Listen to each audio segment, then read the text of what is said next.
ఎన్ని జన్మలెత్తినా నీ అందం నన్ను వెంటాడుతూనే ఉంది. ఆరావళి, వస్తా, తప్పకుండా వస్తా. ఆరావళి 9 రాజ్యాలకి మహారాణి. తరగని అందం, పెరగని వయసు, చెరగని సొగసుతో 200 సంవత్సరాల నుంచి చావు కూడా లేకుండా రాజ్యాలని పాలిస్తూ వస్తుంది. ఇదిలా ఉండగా అదే రాజ్యంలోనే నివసిస్తున్న విక్రమసింహ అనే 16 ఏళ్ల యువకుడి ఆరోగ్యం క్షీణించి చావు బ్రతుకుల్లో ఉన్నాడు. కొడుకు ఇంక బ్రతకడని విక్రమసింహ తల్లి కూడా ఆశలు వదిలేసుకుంది. ఒకరోజు విక్రమసింహ పడుకునుండగా ఏదో కలొచ్చి ఉలిక్కిపడి లేచాడు. వెంటనే తల్లి పరిగెత్తుకుంటూ వచ్చి, బాబు మళ్ళీ అదే కలొచ్చిందా? నేను ఒక్కసారి ఆరావళిని చూడాలనుకుంటున్నానమ్మా. ఈ జన్మలోనే కాదు, ఏ జన్మలో కూడా ఆరావళి ఆలోచన రానివ్వకు అని తల్లి ఏడ్చుకుంటూ అక్కడి నుంచి వెళ్లిపోయింది. అప్పుడు విక్రమసింహ తన మనసులో, ఎన్ని జన్మలెత్తినా నీ అందం నన్ను వెంటాడుతూనే ఉంది. ఆరావళి, వస్తా, తప్పకుండా వస్తా. సరిగ్గా అదే గడియలో ఆరావళి ఉలిక్కిపడి నిద్రలో నుంచి లేచింది. ఏదో ఆందోళనలో సతమతమవుతూ వెళ్లి మంచినీళ్లు తాగింది. వెంటనే ఆకాశం నుంచి ఒక స్వరం వినబడింది. ఆరావళి, నీకు బాగా దగ్గరైన వాళ్లే నీకు శత్రువులు, కొంచెం జాగ్రత్తగా ఉండు. ఏం మాట్లాడుతున్నావు?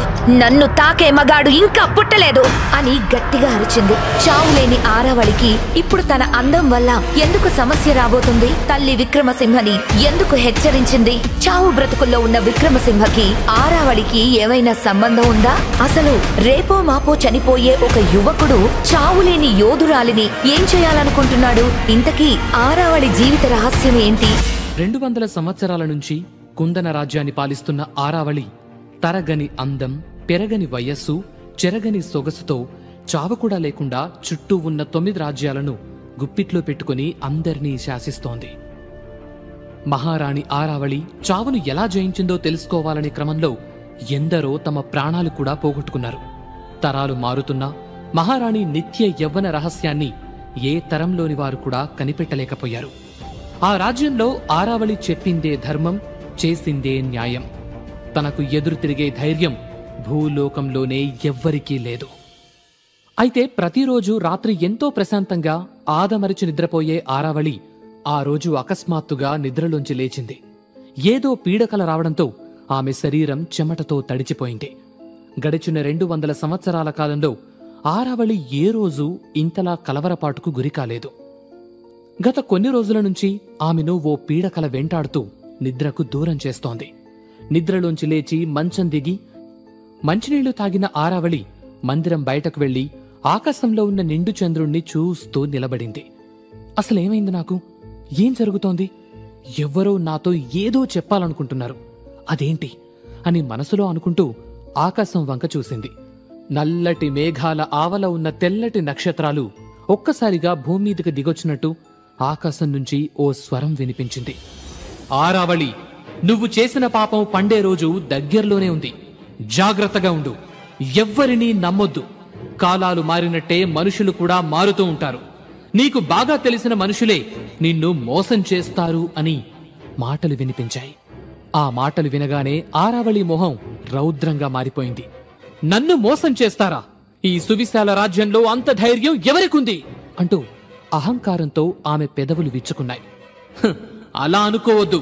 కొన్నిసార్లు కొన్ని ప్రత్యేక పనుల కోసం కొందరు మనుషులు మళ్లీ పుడుతూ ఉంటారు అంటూ ఆ స్వరం నవ్వింది. ఆ మాటలకు కొద్దిగా ఆశ్చర్యపోయిన ఆరావళి పెద్దగా నవ్వుతూ, నా పేరు ఆరావళి, నేను అవనికే రాణి, ఈ భూగోళాన్ని ఏలే దేవతని నేనే, మృత్యువు కూడా నా దరి చేరదు అని గర్వంగా గట్టిగా అంది. అప్పుడే ఆరావళికి వినిపించే స్వరంలో మార్పొచ్చింది. పెద్ద నవ్వు వినపడింది. ఆ నవ్వు శబ్దం కాసేపయ్యాక మాయమైపోయింది. అదే రోజు రాత్రి సూర్యుడు అస్తమించి 6 గంటలు పూర్తయిన వేళ నిద్ర రాక ఆలోచిస్తూ పడుకుని ఉన్నాడు విక్రమసింహ. అతని పక్కనే కూర్చుని, ఎలా ఉంది కన్నా నీకు అని దుప్పటి కప్పుతూ అడిగింది తల్లి భాగ్యలక్ష్మి. రేపు పోటీకి నన్ను కూడా తీసుకెళ్తావు కదమ్మా? ఈసారి నేను వీరముద్ర పొంది తీరుతానమ్మా, నన్ను తీసుకెళ్లమ్మా అని అడిగాడు విక్రమసింహ. 15 సంవత్సరాల నుంచి తీసుకెళ్లి అవమానపడింది చాలదా? అసలే నీ ఆరోగ్యం బాగోలేదు, విశ్రాంతి తీసుకో అని నీళ్లు నిండిన కళ్లతో చెప్పింది భాగ్యలక్ష్మి. నాలాంటి కొడుకుని కన్నందుకే కదా నీకీ అవమానాలు, కష్టాలు. నేను పుట్టకపోయినా బావుండేది అంటూ ఏడుస్తున్నాడు విక్రమసింహ. అలా అనుకు నాన్న, నా జీవితంలో నాకు దక్కిన అతిపెద్ద బహుమతివి నువ్వే, నాకంటూ ఉన్నది నువ్వే అని కన్నీళ్లు తుడుచుకుని పైకి లేచిన భాగ్యలక్ష్మి, ఏమీ ఆలోచించకుండా పడుకో, రేపు వైద్యులొచ్చి కొత్త మందులు ఇస్తామన్నారు అని చెప్పి అక్కడి నుంచి వెళ్ళిపోయింది. భాగ్యలక్ష్మి నందరాజ్యాన్ని పాలించే రాజుకు 8వ భార్య. అయినా కూడా ఆమెకు రాణి హోదా దక్కలేదు. తనకు పుట్టిన కొడుకు అనారోగ్యంతో ఉన్న కారణంగా ఆమె సవతులు అవమానాలు చేస్తూ ఉంటారు. అందుకే కొడుకు త్వరగా కోలుకోవాలని ప్రతి క్షణం తాపత్రయపడుతూ ఉంది. కాని ఆమె కోరికను తీర్చకుండానే విక్రమసింహ చనిపోయాడు. ఆ గదిలో నుంచి భాగ్యలక్ష్మి వెళ్లిన 10 నిమిషాలకే అతను చనిపోయాడు. అప్పుడే వాతావరణంలో ఒక్కసారిగా పెను మార్పులు చోటు చేసుకున్నాయి. ఉరుములు మెరుపులతో ఆకాశం బద్దలవుతుందేమో అన్నట్టుగా ఉంది. దీపాలన్నీ ఆరిపోవడంతో అక్కడంతా చీకటిగా ఉంది. ఆ చీకటిలో మిణుకు మిణుకుమంటూ ఒక వెలుగు విక్రమసింహ గదిలోకొచ్చింది. సరాసరి విక్రమసింహ శరీరంలోకి ఆ వెలుగు చొచ్చుకుపోయింది. దాంతో అతడు కళ్ళు తెరిచాడు. అయితే అది అనారోగ్యవంతుడైన విక్రమసింహ కాదు. 200 సంవత్సరాల క్రితం ఒక దుర్మార్గురాలి కపట మోసంతో చనిపోయిన మేరు రాజ్య యువరాజు విక్రమ్ ఆత్మ అది. ఇప్పుడు అతను చేరుకున్న శరీరం పేరు కూడా విక్రమే కావడం అతనికి కలిసొచ్చింది. ఇదిలా ఉంటే ఆకాశవాణి హెచ్చరికను విన్న ఆరావళికి అనేక సందేహాలు కలిగాయి. ఆ సందేహాలతోనే మళ్లీ మందిరంలోకి వెళ్లి మంచం మీద పడుకుంది. కళ్ళు మూసుకుని నిద్రలోకి వెళుతుండగా 200 సంవత్సరాల క్రితం జరిగిన సంఘటన కళ్ల ముందు కనిపించింది. ఆరావళి, ఈ రోజు నువ్వు చాలా అందంగా ఉన్నావు. ఇంత అందం నాది కాబోతున్నందుకు నాకు చాలా సంతోషంగా ఉంది అంటూ ఆరావళిని దగ్గరకు తీసుకుని ఆమె చెంప మీద ముద్దు పెట్టాడు మేరు రాజ్య యువరాజు విక్రమ్. వాళ్ళిద్దరూ ఉద్యానవనంలో సేద తీరుతున్నారు. ఆరావళి, విక్రమ్ ఇద్దరూ చిన్నప్పటినుంచి స్నేహితులు. ఆరావళి తండ్రి పుంగమిత్రుడు, విక్రమ్ తండ్రి అమోఘరుద్రుడు మంచి స్నేహితులు కావడంతో ఆరావళి, విక్రమ్ల మధ్య స్నేహం కుదిరింది. ఈ ఇద్దరూ అన్ని యుద్ధ విద్యలు నేర్చుకున్నారు. ప్రతి యుద్ధ విద్యలోనూ విక్రమ్తో పోటీ పడుతూ ఉండేది ఆరావళి. ఆ పోటీతత్వమే విక్రమ్కు బాగా నచ్చేది. ఇలా ఇద్దరి అభిప్రాయాలు ఒకటవడంతో వారి జీవితాలను ఒకటి చేయాలని వాళ్ల తండ్రులు అనుకున్నారు. ఆరావళి, విక్రమ్ల మధ్య ప్రేమ కుదిరింది. అందుకే విక్రమ్ ముద్దు పెట్టగానే అతని వైపు మొహం తిప్పిన ఆరావళి ఆకాశంలో చంద్రుణ్ణి చూస్తూ ఇంకా సమయం అవలేదు అని నిశ్చయించుకుని తను కూడా విక్రమ్ చెంప మీద ముద్దు పెట్టింది. దాంతో విక్రమ్లో కోరికలు రగిలాయి. అతని శరీరం వేడెక్కింది. ఆ వేడిని ఆరావళికి కూడా అందివ్వాలని ఆమె మీద కొరుగుతూ పెదవులను అందుకోబోయాడు. అప్పుడామె అతనికి దూరం జరుగుతూ కావాలంటే పట్టుకో అన్నట్టుగా ఇంకా దూరం దూరం జరుగుతోంది. అలా ఇద్దరూ ఒకరి మీద ఒకరు వాలిపోయారు. అతడికి ఆమె పెదవులు దొరికేశాయి. ఆ పెదవుల తడి తగిలి ఆరావళికి మత్తెక్కుతోంది. అప్పుడే ఆకాశంలో ఒక మెరుపు మెరిసింది. అప్పటిదాకా దానికోసమే ఎదురుచూస్తున్న ఆరావళి అదే సమయం అనుకుని తన చేతుల్లో ఉన్న కత్తిని తీసి విక్రమ్ వీపు మీద గట్టిగా పొడిచింది. అంతే, అమ్మా అంటూ ఆరావళి మీద నుంచి పక్కకు పడిపోయాడు. చేతిలో కత్తితో, కళ్లల్లో కసితో, మొహం మీద నవ్వుతో, విజయ గర్వంతో ఊగిపోతున్న ఆరావళిని చూసి విక్రమ్ ఆశ్చర్యపోయాడు. ఆరావళి తననెందుకు చంపేస్తోందో అర్థం కాక ఆశ్చర్యపోతుండగా మరో పోటును కడుపులో దించింది ఆరావళి. అంతే, అతడి శరీరం నేల మీద పడిపోయి ఆత్మ గాల్లో కలిసిపోయింది. అతడు చనిపోయాడు. 200 సంవత్సరాల క్రితం తన ప్రియుడు విక్రమ్ని మోసం చేసి దొంగ దెబ్బ తీసి ప్రాణాలు తీయడంతో ఆమె విజయ ప్రస్థానం మొదలైంది. ఆ విజయ పరంపర ఈ రోజు వరకు నిర్విఘ్నంగా సాగిపోతోంది. పెరగని వయస్సు, తరగని అందంతో, ఎన్నో కుయుక్తులతో చుట్టూ ఉన్న 9 రాజ్యాలను గెలుచుకున్న ఆరావళి వాటిని సామంత రాజ్యాలుగా కుందన రాజ్యాన్ని పాలిస్తూ ఉంది. ఏళ్లు గడుస్తున్న కొద్దీ ఆమె చుట్టూ ఉన్నవారు వయసైపోవడంతో ఒక్కొక్కరుగా మరణిస్తూ ఉన్నారు. చూస్తూ ఉండగానే 200 సంవత్సరాలు గడిచిపోయాయి. కాలం గడిచే కొద్దీ ఆమె శక్తి పెరుగుతూ ఉంది, కానీ తగ్గలేదు. ఆమె జోలికి వెళ్లాలన్నా కూడా భయమేసి పక్క రాజ్యాల రాజులు ఆమెకు సామంత రాజులుగా ఉండిపోయారు. తన గత చరిత్ర ఎంత ధైర్యమిచ్చినా కూడా ఆకాశంలోంచి ఈ రోజొచ్చిన మాటలు ఆమెలో అలజడిని రేపుతున్నాయి.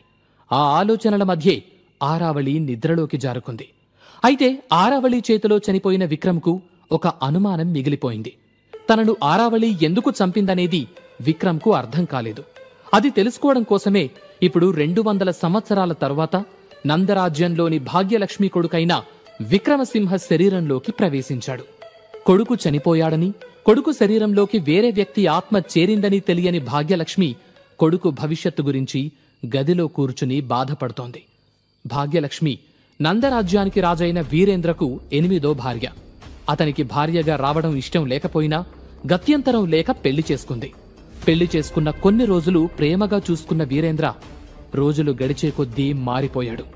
ఆమె కన్నా ముందు వచ్చిన రాణులు భాగ్యలక్ష్మికి రాజుగారికి మధ్య మనస్పర్ధలు తీసుకొచ్చి వారిద్దరి మధ్య దూరం పెరిగేలా చేశారు. పైగా పెళ్లైన 3 సంవత్సరాల వరకు పిల్లలు కూడా పుట్టకపోవడంతో ఇంకా చులకనైంది. ఇలా తన గతం గురించి భాగ్యలక్ష్మి ఆలోచిస్తూ ఉండగా అప్పుడే ఆ గదిలోకొచ్చిన చెలికత్తె, రాణిగారు, విక్రమసింహ రేపు వీరముద్ర కోసం పోటీ పడతాడా అని అడిగింది. పోటీ పడాలనే అనుకుంటున్నాడు అని చాలా నెమ్మదిగా ఆ చెలికత్తె వైపు చూడకుండా చెప్పింది భాగ్యలక్ష్మి. కాని రాణిగారు, ఇప్పుడు విక్రమసింహ ఆరోగ్యం అస్సలు బాగోలేదు. రోజురోజుకి అతని ఆరోగ్యం క్షీణిస్తూ వస్తోంది. ఇలాంటి సమయంలో ఆ పోటీకి వెళ్లటం మంచిది కాదేమో అని అంది చెలికత్తె. నేను అదే చెబుతున్నాను ప్రమీల, కాని విక్రమ్ వినిపించుకోవట్లేదు. రేపేం జరుగుతుందో ఏంటో అంటూ బాధపడుతుండగా విక్రమసింహ ఉన్న గది నుంచి ఇత్తడి పాత్ర కింద పడ్డ శబ్దం వినిపించింది. దాంతో భాగ్యలక్ష్మి, చెలికత్తె ఇద్దరూ కంగారుగా పరిగెత్తుకుంటూ వెళ్లారు. వాళ్లు వెళ్లేసరికి మంచం మీద ఊపిరి భారంగా తీసుకుంటూ కాళ్ళు చేతులు కొట్టుకుంటూ ఎగిరెగిరి పడుతున్నాడు విక్రమసింహ. వెంటనే విక్రమసింహ దగ్గరికి వెళ్లి అతన్ని గట్టిగా పట్టుకుంది భాగ్యలక్ష్మి. చెలికత్తె విక్రమసింహ కాళ్లు పట్టుకుంది. ఆరావళి, ఆరావళి అంటూ విక్రమసింహ కలవరిస్తూ ఉన్నాడు. ఆ పేరు వినగానే ఇద్దరూ దిగ్భ్రాంతికి గురయ్యారు. ఏ రాజ్యంలో అయినా ఆమెను దేవి, దేవత, మహారాణి అని పిలవడమే తప్ప పేరు పెట్టి ఎవ్వరూ పిలవరు. అంత సాహసం ఎవరూ చెయ్యరు. అలాంటిది విక్రమసింహ అలా పిలవడంతో ఇద్దరూ ఒకరి మొహాలు ఒకరు చూసుకున్నారు. వెళ్లి వైద్యుని పిలుచుకురమ్మంటారా అని అడిగింది చెలికత్తె.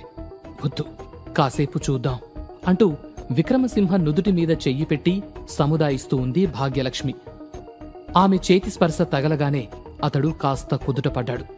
ఆరావళిని కలవరిస్తూనే మళ్లీ నిద్రలోకి జారుకున్నాడు. అది గమనించిన భాగ్యలక్ష్మి చెలికత్తెని పంపించేసి తనొక్కతే అక్కడ కూర్చుంది.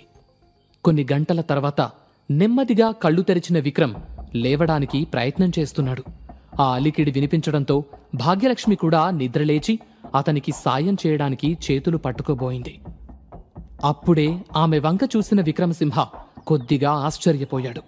ఎందుకంటే ఇన్నాళ్లు ఆత్మగా తిరిగి ఇప్పుడు కొత్త శరీరం వెతుక్కున్న విక్రమ్కి ఆమెవరో తెలీదు. కాని తనకు సాయం చేయడానికి సిద్ధమైంది కాబట్టి అమ్మే అయ్యుంటుంది అనుకుని, పర్వాలేదమ్మా, నేను లేవగలను అంటూ లేచి స్నానం చేయడానికి వెళ్లాడు. తన కళ్లను తనే నమ్మలేనట్టు విక్రమ్ వైపు చూస్తూ ఉంది భాగ్యలక్ష్మి. విక్రమ్ తిరిగొచ్చేసరికి అతనికి తేనీరు అలాగే ఔషధం సిద్ధం చేసింది. తిరిగొచ్చిన విక్రమ్ మౌనంగా ఆమె వైపు చూస్తూ ఉన్నాడు. అతని బుర్రలో కొన్ని వందల సందేహాలు తిరుగుతూ ఉన్నాయి. అప్పుడే, రాత్రంతా కలవరిస్తూనే ఉన్నావు, కాసేపైనా నిద్రపోయావా? అసలు ఆమె పేరుని ఎందుకు కలవరించావు అని భాగ్యలక్ష్మి కంగారుగా అడిగింది. ఆ మాటతో చటుక్కున తలపైకెత్తాడు విక్రమ్. ఆరావళి అనే పేరు ఎవరి నోట్లోంచి రాకూడదని నీకు తెలుసు కదా, అయినా నిద్రలో కూడా ఎందుకు కలవరిస్తున్నావు అని అనుమానంగా చూస్తూ అడిగింది. సమాధానం ఏమివ్వాలో ఓ క్షణం అతనికి అర్థం కాలేదు. భాగ్యలక్ష్మి అతని కళ్లల్లోకే చూస్తూ ఉండటంతో తల దించుకుని, అంటే అది నాకు నువ్వు చిన్నప్పుడు చెప్పిన కథ గుర్తొచ్చింది. దాని గురించి ఆలోచిస్తూ ఉన్నాను. ఆరావళి ప్రియుడి పేరు కూడా నా పేరే కదా అని నెమ్మదిగా అన్నాడు. అతన్ని తీక్షణంగా చూసిన భాగ్యలక్ష్మి, ఇంకెప్పుడూ కలలో కూడా ఆ పేరు తలవకు. నీకు తెలుసుగా, ఆ పేరును తలచుకున్నా ప్రాణాలు తీసేస్తారు. మనకున్న కష్టాలు చాలు అని భయం నిండిన గొంతుతో హెచ్చరించింది భాగ్యలక్ష్మి. సరేనమ్మా అని తలదించుకున్నాడు విక్రమ్. అంతలో అమ్మా అంటూ చెలికత్తె అరుపు గట్టిగా వినపడింది. దాంతో ఏదో సమస్య ఉంది అని అర్థం చేసుకున్న భాగ్యలక్ష్మి, నువ్వు ఔషధం వేసుకో, నేను చూసొస్తాను అని కంగారుగా వెళ్ళింది. భాగ్యలక్ష్మి బయటకొచ్చేసరికి చెలికత్తె నేల మీద పడి ఉంది. ఎదురుగా వీరేంద్ర కొడుకు 8వ యువరాజైన ప్రతాపసింహ నిలబడి ఉన్నాడు. అతని వెనుక మరో 6 సైనికులు నిలబడి ఉన్నారు. ఏమైంది ప్రమీల అంటూ చెలికత్తెను పైకి లేపడానికి వెళ్ళింది భాగ్యలక్ష్మి. దాసివి, నన్నే ధిక్కరించి నాకు అడ్డుగా నిలబడతావా? నీ ప్రాణాలు ఇక్కడే తీస్తాను అని వర నుండి కత్తి తీసి ప్రమీల మీదకు దూసుకు వెళ్లాడు ప్రతాపసింహ. అది చూసిన భాగ్యలక్ష్మి వెంటనే తన చీరలో దాచుకున్న చిన్న పిడిబాకు తీసి అడ్డుగా పెట్టింది. మరో క్షణంలో ప్రతాపసింహ కత్తికి బలైపోతాను అనుకున్న ప్రమీల భయంతో అరిచి కత్తి తాకకపోవడంతో కళ్ళు తెరిచి చూసింది. యువరాజైన నీకు నిస్సహాయురాలైన ఒక ఆడదాని మీద కత్తి దుయ్యకూడదని తెలీదా ప్రతాపసింహ అని ఆగ్రహంగా అంది భాగ్యలక్ష్మి. ఆ మాటలకు వెంటనే కత్తిని వెనక్కి తీసుకున్న ప్రతాపసింహ యువరాజు దారికి అడ్డు రాకూడదు, ధిక్కరించకూడదు అని తెలియని వాళ్లకు మరణదండన సమంజసమే అన్నాడు అహంకారంగా. మీరు లోపల పనిలో ఉన్నారని చెబుతున్నా వినకుండా వచ్చేస్తున్నారమ్మా, అందుకే అడ్డుగా నిలబడ్డా, కాని ఆడదాన్నని కూడా చూడకుండా తోసేశాడు అని బాధపడుతూ చెప్పింది ప్రమీల. ప్రతాపసింహ తోస్తే ప్రమీల దూరంగా కింద పడటంలో ఆశ్చర్యమేమీ లేదు. 6 అడుగుల ఎత్తుతో భారీ కాయంతో దృఢంగా ఉంటాడు ప్రతాపసింహ. పైగా 10వ ఏటనే అతనికి వీరముద్ర లభించింది. అతని యుద్ధ విద్యలు, అతని శక్తియుక్తుల గురించి రాజ్యమంతా గొప్పగా చెప్పుకుంటూ ఉంటారు. భీముడి లాంటి బలశాలి అని అతనికి పేరు. ప్రమీల మాటలు ప్రతాపసింహకు ఇంకా కోపం తెప్పించాయి. కోపంగా మళ్లీ ప్రమీల మీదకు వెళ్లబోయాడు. కాని అతన్ని అడ్డుకున్న భాగ్యలక్ష్మి, ఇది నా అంతఃపురం, ఇక్కడ శిక్షించే అధికారం, ఆజ్ఞాపించే అధికారం నాకే ఉంది అంటూ ప్రమీలను పైకి లేపుతుండగా, అది నిన్నటి వరకు, ఈ రోజు ఉదయం నుండి ఇది మా అంతఃపురం, మిమ్మల్ని అంతఃపురం ఖాళీ చేయమని మొదటి రాణిగారి ఆజ్ఞ అంటూ రాజముద్రతో ఉన్న లేఖను భాగ్యలక్ష్మికి అందించాడు ప్రతాపసింహ. అది అందుకున్న భాగ్యలక్ష్మి మొత్తం చదివి ముఖం మార్చుకుంది. సరే, మాకు 2 రోజులు సమయం ఇవ్వండి, మేము వెళ్ళిపోతాం అంది. అంతకు మించి ఏం చెప్పాలో ఆమెకు తెలియలేదు. దానికి అవకాశమే లేదు, వెంటనే ఈ అంతఃపురాన్ని ఖాళీ చేయాల్సిందే అని కాస్త కటువుగా అన్నాడు ప్రతాపసింహ. అతని మాట తీరుకి కోపం వచ్చినా నిస్సహాయ స్థితిలో ఏం చెయ్యాలో అర్థం కాక, ప్రతాప్, ఒక్కసారి ఆలోచించు, ఇప్పటికిప్పుడు ఖాళీ చేయాలంటే ఎలా ఉంటుంది అని ఇంకా ఏదో చెప్పబోతుండగా, వాళ్లను మనం బ్రతిమిలాడాల్సిన అవసరం లేదమ్మా అన్న విక్రమ్ మాటలు వెనక నుండి వినపడ్డాయి. ఒక్కసారిగా అందరి చూపులు అతని వైపు మళ్లాయి. గుమ్మంలో నిల్చుని తలుపును ఆసరాగా చేసుకుని నిలబడి ఉన్నాడు విక్రమ్. అతని కళ్ళు నిప్పు కణికల్లా ఎర్రగా ఉన్నాయి. అయ్యో విక్రమ్, నువ్వెందుకొచ్చావు? వెళ్లి విశ్రాంతి తీసుకో, నేను చూసుకుంటాను కదా అంటూ కంగారుగా అతని దగ్గరకు పరిగెత్తుకుంటూ వెళ్ళింది భాగ్యలక్ష్మి. విక్రమసింహను చూసిన ప్రతాపసింహ, ఓహో, నా తమ్ముడు గారు ఇంకా బ్రతికే ఉన్నారా? పైగా లేచి నిలబడుతున్నారు. ఓహ్, ఆరిపోయే దీపానికి వెలుగెక్కువ కదా అని వెటకారంగా నవ్వాడు. అతనికి తోడుగా అతని వెనక వచ్చిన సైనికులు కూడా నవ్వారు. ప్రతాప్ అని కోపంతో గట్టిగా అరిచింది భాగ్యలక్ష్మి. ఆ అరుపు వినేసరికి నవ్వాపి కోపంగా చూశాడు ప్రతాపసింహ. పనికిరాని ఒక కొడుకును కని మా రాజవంశం పరువు తీసిన నీకు అంత పొగరు పనికిరాదు. మీకు ఈ రాజప్రాసాదంలో స్థానమే లేదు.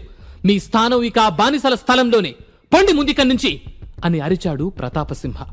అతని మాటలు అంతఃపురం అంతా మారుమోగాయి. అతని మాటలకు కోపం, ఆవేశం, ఉద్రేకం తన్నుకొచ్చినా విక్రమసింహ పరిస్థితి తలుచుకుని భాగ్యలక్ష్మి మౌనంగా ఉండిపోయింది. అయితే విక్రమ్కు మాత్రం పట్టరాని కోపం వచ్చింది. ఆ క్షణమే కత్తి తీసి ప్రతాపసింహ తల నరికెయ్యాలి అనిపించి అడుగు ముందుకు వేశాడు. కాని అతని శరీరం సహకరించక ముందుకి తూలి పడిపోయాడు. అతనలా పడిపోవడం చూసి ప్రతాపసింహ, అతని సైనికులు పగలబడి నవ్వుతున్నారు. భాగ్యలక్ష్మి వచ్చి పైకి లేపుతుంటే వద్దు అని తనకు తానుగా పైకి లేచి నిలబడ్డ విక్రమసింహ, చూడు ప్రతాపసింహ, ఈ నవ్వులు, ఈ అవమానం అన్నీ గుర్తుపెట్టుకో. ఈసారి వీరముద్రను నేను సంపాదిస్తున్నా. అవమానపడిన చోటే గౌరవం పొందుతాను అని కోపంగా అన్నాడు విక్రమ్.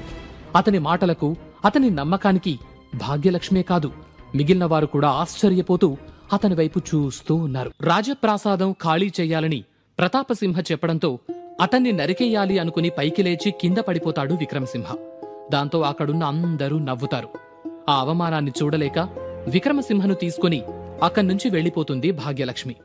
తామున్న ప్రదేశాన్ని ఖాళీ చేసి చెలికత్తెల కోసం ఏర్పాటు చేసిన భవనంలోకి వెళ్ళింది భాగ్యలక్ష్మి. అలాంటి ప్రదేశంలో ఉండటానికి ఒక రాణి, యువరాజు రావటం అందరిలో పెద్ద చర్చకు దారితీసింది. ఈ యువరాజులు చేసే దారుణాలు ఇంకెన్ని రోజులు భరిస్తారమ్మా? ఎందుకు మౌనంగా ఉంటున్నారింకా అని ఉండబట్టలేక అడిగింది ప్రమీల.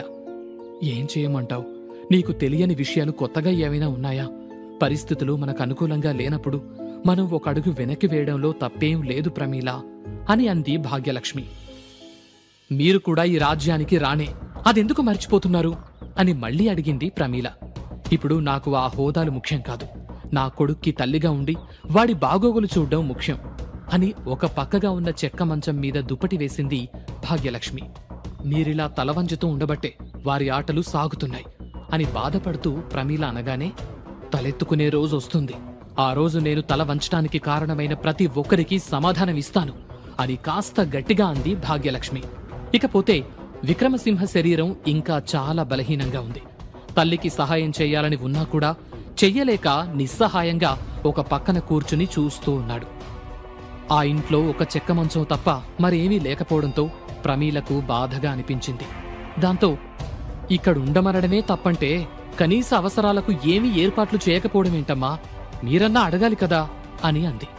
మనవున్నాయి కదా, ఒక్కొక్కటి నెమ్మదిగా తీసుకొద్దాం అని భాగ్యలక్ష్మి నెమ్మదిగా అనగానే, సరే, నేను ఎవరినైనా సహాయానికి పిలిచి అవన్నీ తీసుకొస్తాను, అలాగే ఆహారం ఏర్పాటు చేస్తాను అని భారంగా అక్కడ్నుంచి కదిలింది ప్రమీల. దూరంగా కూర్చుని ఏదో ఆలోచనలో ఉన్నాడు విక్రమసింహ. అతన్ని చూసిన భాగ్యలక్ష్మి, నువ్వు ఇవేవీ ఆలోచించక నాన్నా, కాస్త విశ్రాంతి తీసుకో, వైద్యుడొస్తారు అని చెప్పి అతనికి నీళ్లందించింది. నాకిప్పుడు పర్వాలేదమ్మా, బానే ఉన్నాను అని విక్రమసింహ అనగానే బయట నుండి డప్పుల శబ్దం వినిపించింది. మరికొద్ది క్షణాల్లో పోటీ మొదలవబోతోంది అనేదానికి గుర్తుగా డప్పులు కొడుతున్నారు. అది విన్న విక్రమసింహ, అమ్మా, పోటీకి నేను వెళ్తాను అంటూ మెల్లగా ముందుకు కదలాడు. ఆ మాటలకు ఆశ్చర్యపోయిన భాగ్యలక్ష్మి విక్రమసింహ దగ్గరకు వెళ్లి, నా మాట విను నాన్నా, వెళ్లి అవమానపడ్డం అవసరమంటావా? వద్దు అని అంది. లేదమ్మా, ఖచ్చితంగా నేను వెళ్లి తీరాల్సిందే, ఈసారి నాకు దక్కాల్సింది ఖచ్చితంగా దక్కాలి అని నమ్మకంగా అన్నాడు. గత జన్మలో విక్రమ్కి అతి ముఖ్యమైన వీరముద్ర పుట్టుకతోనే వచ్చింది. అప్పుడు అది చూసి అందరూ ఆశ్చర్యపోయారు. విక్రమ్ తల్లి గర్భంలో ఉన్నప్పుడు పోటీలను చూడ్డానికి వెళ్లిన అతని తల్లి గర్భాన్ని దివ్యమైన వెలుగొకటి తాకింది. ఆ సమయంలో ఆమెలో ఏ మార్పు లేకపోయినా పుట్టిన బిడ్డకు ఆ గుర్తు ఉండటం చూసి ఆ రోజు ఆ దివ్య వెలుగు తల్లిని తాకింది కడుపులో బిడ్డ కోసమే అని అనుకున్నారు. దానికి తగ్గట్టు విక్రమ్ కూడా చిన్నతనం నుండే గురువులను కూడా ఆశ్చర్యపరిచేలా అన్ని విద్యల్లో ఆరితేరాడు. అతన్ని నేరుగా గెలవగలిగే వీరుడు ఆ సమయంలో ఈ భూలోకంలోనే లేడని అనుకునేవారు. ఇప్పుడు కూడా అతనికి ఒక్కటే నమ్మకం, శరీరాన్ని అదుపులోకి తెచ్చుకుంటే మళ్లీ పాత నైపుణ్యం తిరిగొస్తుంది అని. పైగా పోటీకి వెళితే ఈ జన్మలో తనున్న ఈ శరీరానికి కూడా ఏదో ఒక గుర్తొస్తుందని. దానివల్ల తన తల్లి సంతోషపడుతుంది, 10 మంది ముందు ఆమెకు గౌరవంగా ఉంటుంది అనిపించింది. అందుకే పట్టుబట్టాడు. భాగ్యలక్ష్మి ఏమనుకుందో ఏమో కాని, సరే వెళ్దాం, కాసేపు విశ్రాంతి తీసుకో, ఈలోపు నేను కావలసినవి సిద్ధం చేస్తాను అని చెప్పింది. కళ్ళు మూసుకుని ఆలోచిస్తూ ఉన్నాడు విక్రమ్. వెళ్తే నిజంగా వీరముద్రొస్తుందా? ఒకవేళ ఈ శరీరానికి ఆ అర్హత లేదని రాకపోతే ఎలా? తల్లిపడే బాధను చూడగలనా అనుకుంటూ ఉన్నాడు. మరోపక్క పోటీ కార్యక్రమాలకు సన్నాహాలు చాలా భారీగా జరుగుతున్నాయి. ఆరావళి అధీనంలో ఉన్న రాజ్యాల నుంచే కాక చాలా రాజ్యాల నుంచి కూడా ప్రజలొస్తూ ఉన్నారు. అప్పటికే ఆరావళి అక్కడికి చేరుకోవడంతో అందరూ చాలా జాగ్రత్తగా ఏర్పాట్లు పరిశీలిస్తూ ఉన్నారు. చాలా మంది తల్లిదండ్రులు తమ పిల్లలకు ఆ వీరముద్ర వస్తుందా రాదా అనే సందేహంతో ఉన్నారు. మరోపక్క ఆరావళి అంతరంగిక సైన్యం ఆ ప్రదేశాన్ని పూర్తిగా తమ అధీనంలోకి తీసుకుని వచ్చిన ప్రతి ఒక్కరిని డేగ కళ్లతో పరిశీలిస్తూ ఉంది. మరికొద్దిసేపట్లో పోటీ ప్రారంభమవుతుందనగా నందరాజ్య మహారాణి కళావతితో మాట్లాడుతూ ఉంది ఆరావళి. మీ రాజుగారి ఆరోగ్య పరిస్థితి ఎలా ఉంది అని అడిగింది ఆరావళి. బానే ఉన్నారు, కోలుకుంటున్నారు, కాసేపట్లో వస్తారు అని కళావతి చెప్పగానే, మీ రాజ్యంలో ఈ మధ్య కొన్ని అనుకోని పరిస్థితులు ఎదురవుతున్నాయని విన్నాను అని అనుమానంగా అడిగింది ఆరావళి. విషయం తెలిసే కావాలని అడిగిందని అర్థం చేసుకున్న కళావతి, నిజమే, కొంతమంది ఎదురు తిరగడానికి ఆలోచనలు చేస్తున్నారు, వారికి బయట నుంచి సహాయం అందుతుందని తెలిసింది, అందుకే వారి కథ అక్కడితో ముగించేశాను అని చెప్పింది కళావతి.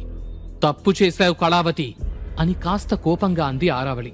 ఆ కాస్త కోపానికే భయపడ్డ ఆ కళావతి, క్షమించాలి, మీకు ముందే చెప్పుండాల్సింది, కాని ఇంత చిన్న విషయానికి మీ సమయం ఎందుకు వృధా చేయటం అనిపించింది అని భయంగా అంది.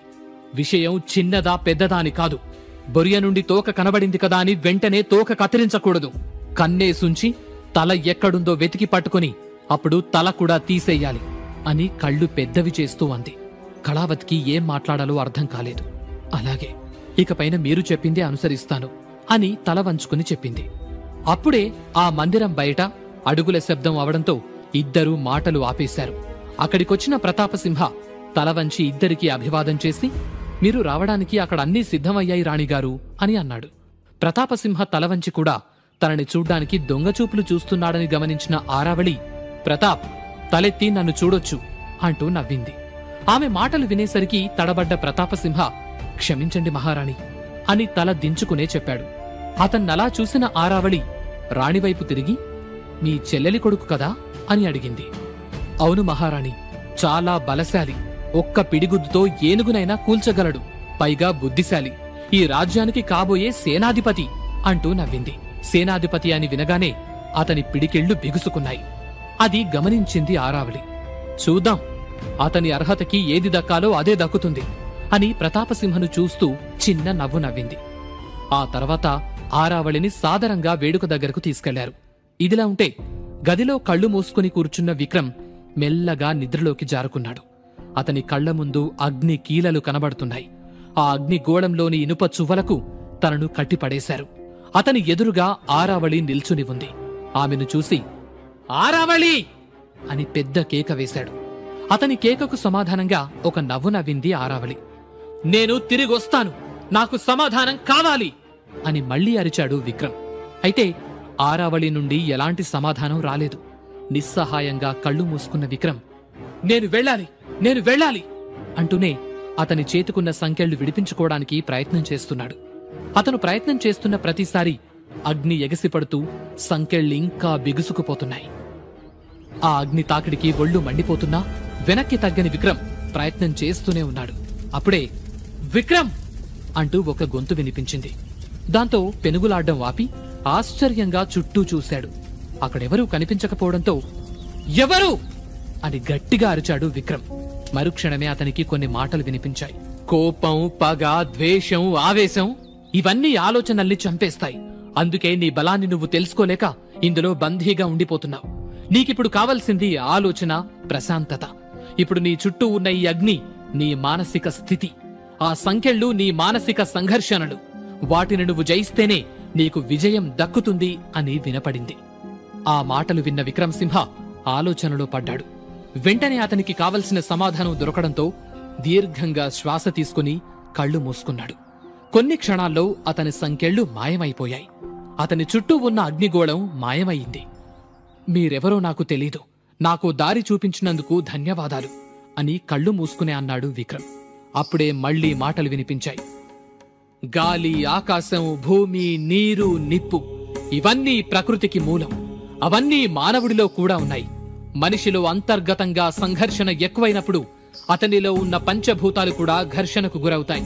వీటన్నింటినీ కలిపే ఆత్మశక్తి మాత్రం ఈ విశ్వంలా అనంతమైనది. దానికి ఆది అంతం ఉండదు. అదంతా ఈ విశ్వ గమనాన్ని బట్టి ఉంటుంది. అలాంటి శక్తిని నీ నేర్పుతో ఎలా వాడుకుంటావనేది నీ మీదే ఆధారపడి ఉంది. నిన్ను నువ్వు నమ్మి నీలో ఉన్న ఈ పంచభూతాలను ప్రేరేపిస్తే నీ ఆత్మశక్తి అన్నది నీకు తోడుగా ఉంటుంది. అప్పుడు నువ్వు దేన్నైనా సాధించవచ్చు. నీ బలం నీ శరీరం కాదు, నీ ఆత్మ. ముందు అది తెలుసుకో అని మళ్లీ చెప్పింది ఆ గొంతు. నీ సందేశం అమృత తుల్యం అంటూ చేతులెత్తి నమస్కరించాడు విక్రమ్. విజయోస్తు అంటూ అతన్ని దీవించి ఆ గొంతు మాయమైంది. అప్పుడే చల్లని గాలి అతని శరీరాన్ని తాకింది. మరుక్షణం అతని కుడిచేతి ఉంగరపు వేలికి ఒక ఉంగరం వచ్చింది. అతను దానివైపు చూస్తూ ఉన్నాడు. అంతలో ఆ ఇంట్లో వస్తువులు సర్దుతున్న ప్రమీల చేతి నుంచి ఒక గిన్నె జారిపడ్డంతో ఉలిక్కిపడి నిద్రలేచాడు విక్రమ్. చుట్టూ చూశాడు. భాగ్యలక్ష్మి, ప్రమీల, ఒక పనివాడు వస్తువులన్నీ సర్దుతూ ఉన్నారు. ఇది కళ లేక నిజమా? ఒకవేళ నా ఆత్మ బంధించబడి ఇన్ని సంవత్సరాల తర్వాత అలా విడుదలై వచ్చిందా? అసలు ఆత్మల్ని బంధించొచ్చా? బంధిస్తే ఎవరు బంధించుంటారు? అది నిజమైతే మరి విడుదలవటానికి సహాయం చేసిందెవరు అని ఆలోచిస్తూ తన కుడి చేతిని చూసుకున్నాడు. ఆశ్చర్యంగా అతని వేలికి కలలో కనిపించిన ఉంగరం ఉంది. అదే ఉంగరం అతనికి పోయిన జన్మలో కూడా ఉంది. ఆ ఉంగరాన్ని ఎప్పుడు ఎవరు పెట్టారో కూడా తెలీదు. కాని అతని తండ్రి ఎలాంటి పరిస్థితుల్లో అయినా ఉంగరాన్ని తీయొద్దని చెప్తూ ఉండేవాడు. చిత్రంగా అతను పెరుగుతూ ఉండగా అతనితో పాటు ఉంగరం కూడా ఆ వేలికి తగినట్లు పెరుగుతూనే ఉండేది. ఆ ఉంగరాన్ని ఎందుకు తీయొద్దు అని ఎన్నిసార్లు తండ్రిని అడిగినా సమయం వచ్చినప్పుడు నీకే అర్థమవుతుంది అనేవాడు తప్ప అంతకు మించి చెప్పేవాడు కాదు. విచిత్రంగా ఈ కల తర్వాత అతని చేతికి మళ్లీ ఉంగరం వచ్చింది. దానివైపు ఆశ్చర్యంగా చూస్తున్న విక్రమ్ దగ్గరికొచ్చిన భాగ్యలక్ష్మి, లేచావా అని అడిగి అతని చేతుకున్న ఉంగరాన్ని చూస్తూ ఇదెక్కడిది అని అడిగింది. తడబడ్డ విక్రమ్ తల్లికేమని సమాధానమివ్వాలో అర్థం కాక అటూ ఇటూ చూసి అంటే ఇక్కడ మంచం కింద కనిపించింది, బావుంది కదా అని పెట్టుకున్నాను అని అన్నాడు. ఆ ఉంగరం మెరుస్తూ త్రిశూలం గుర్తుతో ఉంది. బహుశా ఇంతకు ముందు ఇక్కడున్న ఎవరిదైనా అయ్యుండొచ్చు. ఇలా నువ్వు పెట్టుకోవడం మంచిది కాదు, ఇలా ఇవ్వు, ఎవరిదో కనుక్కుని తిరిగి ఇచ్చేద్దాం అని చెప్తూ భాగ్యలక్ష్మి చేయి చాపగానే, వద్దు, ఇది ఇక నాదే అని వెంటనే అన్నాడు విక్రమ్. ఆశ్చర్యంగా అతని వైపు చూసిన భాగ్యలక్ష్మి ఏదో మాట్లాడాలి అనుకుంది. కాని విక్రమ్ అడ్డుకుని, నాకిది నచ్చిందమ్మా, కావాలంటే ఇలాంటిదే ఇంకొకటి చేసిద్దాం అని అన్నాడు. కొడుకు అడిగింది కాదనలేక సరే అన్న భాగ్యలక్ష్మి, పోటీకి వెళ్తాం, సిద్ధంగా ఉండు అని చెప్పింది. పోటీ ప్రాంగణానికి చేరుకున్న ఆరావళి వీరభద్రుడి పూజ ముగించి బయటకొచ్చి ప్రజలకు అభివాదం చేసింది. అందరూ హర్షధ్వానాలతో ఆమెకు జేజేలు కొట్టారు. ఆ తర్వాత సరాసరి అగ్నిగుండం ముందుకు వెళ్లి అగ్నికి నమస్కరించింది. ఆమె నమస్కరించిన మరుక్షణం అందులోని అగ్ని కీలలు ఆకాశాన్నంటేలాగా ఎగసిపడ్డాయి. తనకు తెలియకుండానే అడుగులు వెనక్కి వేసింది ఆరావళి. ఆమె వెనక్కి జరుగుతున్న కొద్దీ అగ్నికీలలు ఆమెకు మరింత దగ్గరగా వస్తూ ఉన్నాయి. ఏం జరుగుతోందో తెలియక అందరూ ఆశ్చర్యపోతూ చూస్తూ ఉన్నారు. ఆ అగ్నిగుండంలోని అగ్ని ఎప్పటినుంచో వెలుగుతుందని ఎవరికీ తెలియదు. పూర్వం ఎప్పుడో ఒక పశువుల కాపరి ఈ దట్టమైన అడవిలో పశువులు తప్పిపోయాయని వెతుకుతూ వస్తే అతనికి ఒక అగ్నిగోళం కనబడిందట. అడవిలో ఆరిపోకుండా ఎటువంటి ఆసరా లేకుండా ఉన్న ఆ అగ్నిగోళం వైపు ఆశ్చర్యంగా చూస్తూ ఉండిపోయాడట. అతనలా బొమ్మలాగా నిలబడి చూస్తున్న సమయంలో అతనికి కొన్ని మాటలు వినిపించాయి. ఓ మనిషి, గుట్టల లోపల వీరభద్రుడు ఎదురు చూస్తున్నాడు, అతన్ని చేరి సేవించుకో అని వినిపించిన ఆ మాటలకు ఇదంతా దైవలీల అనుకుని నమస్కరించి వెనక్కి వెళ్లి తమ సమూహంలోని 9 మందిని వెంటబెట్టుకుని వచ్చి ఆ గుట్టను తవ్వి చూశాడట. 10 అడుగుల లోతున వీరభద్రుడి విగ్రహం బయటపడితే పక్కనే ఉన్న నీటితో అభిషేకించి పూజ చేసి ఆ అగ్నిగోళం ముందు ఆ 9 మంది ఒకేసారి 9 బలులిచ్చారట. ఆ క్షణం ఆ అగ్ని ఎగిసిపడ్డం ఆగిపోయి ప్రశాంతంగా దీపంలా వెలుగుతూ ఉందట. ఆ క్షణమే వారి చేతి మీద ఒక్కొక్కరికి ఒక్కో గుర్తు వచ్చిందట. అవేంటో ఎందుకొచ్చాయో వారికి అర్థం కాకపోవడంతో ఆ అగ్ని నుండి కొన్ని మాటలు వినిపించాయి. భయపడకండి, ఇవి మీ అర్హతను బట్టి, మీలోని అంతర్గత శక్తిని బట్టి మీకివ్వబడ్డ దివ్య శక్తులు. ఇకపైన ఈ శక్తులకు ఈ భూలోకంలో మీరే అధిపతులు. ప్రతి సంవత్సరం ఈ రోజు ఇలాగే స్వామిని సేవించిన వారికి ఇవి ఇవ్వబడతాయి. వచ్చిన గుర్తులను బట్టి వారు తమ విభాగంలో శిక్షణ పొంది వీరులుగా రూపొందాలి. వారే లోక రక్షకులుగా పేరు పొందుతారు అని వినిపించాయి. అది విని భక్తితో నమస్కరించి అక్కడ్నుంచి వాళ్లు వెళ్లిపోయారు. అది అక్కడి వారు చెప్పుకునే కథ. అలాంటి అగ్నిగోళం నుండి ఇలా అగ్ని ఎగిసిపడ్డంతో ఇదేదో అపశకునంలాగా ఉందని అందరూ మాట్లాడుకుంటూ ఉన్నారు. ప్రజలను నిరాశకు గురిచేయటం ఇష్టం లేని ఆరావళి యథావిధిగా ఏమీ జరగనట్టు వెళ్లి బలిచ్చి ఇక పోటీ మొదలు పెట్టండన్నట్టు సైగ చేసి వెళ్లి తన స్థానంలో కూర్చుంది. కలలో కలవరపాటు. ఇప్పుడు అగ్ని ఆకాశానికి ఎగిసి తనని తాకాలని ప్రయత్నం చేయటం దేనికి సంకేతం అని ఆలోచిస్తూనే అక్కడ జరిగేదంతా గమనిస్తూ ఉంది ఆరావళి. ఆ ఆలయంలో అప్పటికే కొంతమంది వీరభద్రుడి ముందున్న అగ్నిగుండం చుట్టూ ప్రదక్షిణ చేసి తాము తీసుకొచ్చినవి బలివ్వడానికి సిద్ధంగా ఉన్నారు. ఆరావళి సైగ చేయడంతో బలివ్వడం మొదలుపెట్టారు. అలా ఒక్కొక్కరు వస్తూ పోటీకి అంతా సిద్ధమవుతున్న వేళ అక్కడికి భాగ్యలక్ష్మి, విక్రమసింహ ఇద్దరూ వచ్చారు. వాళ్లను చూసి ఆరావళి ఆశ్చర్యపోయింది. ఆమె మనస్సులో కాలం 200 ఏళ్లు వెనక్కి వెళ్ళింది. వీరముద్ర కోసం జరిగే పోటీలకు అతిథిగా వచ్చిన ఆరావళిపై వీరభద్ర స్వామి ముందు మండుతున్న మంటలు ఎగిసిపడ్డాయి. దాంతో కొంచెం కలత చెందిన ఆరావళి అప్పుడే అక్కడికొచ్చిన విక్రమసింహను చూసింది. విక్రమసింహ కూడా ఆరావళిని చూశాడు.